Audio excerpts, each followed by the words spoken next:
Вевчани како мала Ломбардија, 7,5% од населението е заразено со коронавирус.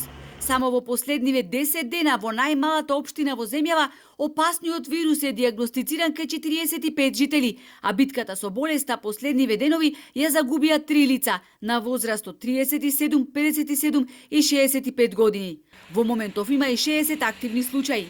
Во посебно адаптирани простории од здравствениот дом во Вевчани, заразените примаат инфузиона терапија која самите си ја плаќаат, затоа што ова установа која врши дејност од примарна здравствена заштита не располага со сите потребни лекови.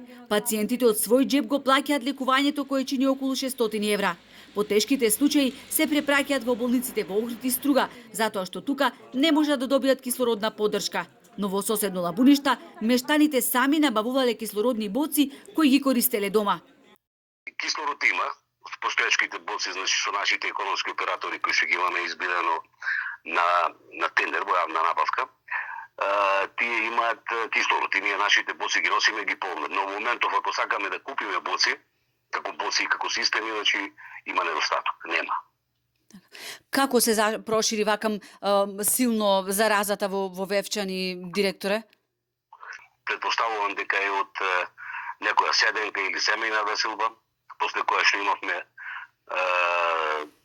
проширување нагло, значи во рок од 3 до 7 дена на 10 пациенти, после многу тешко беше да се контролира, бидејќи тие се од 10 различни фамилии и потоа стихино почна во еден период.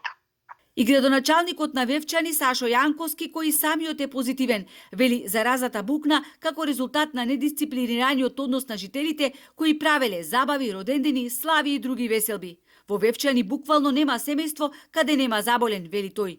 Поради тоа, кризниот штаб, меѓу другото, донел одлука за времено затворање на угостителските објекти. Иницијативата беше од дел од тие угостителски објекти, во барем на една недела да се затворат рестораните и угостителските објекти во Вевчани, меѓутоа ресурсите, знаете, се црпат, така да сигурно сум дека ако се продолжи со вакво темпо ќе треба помош од државата.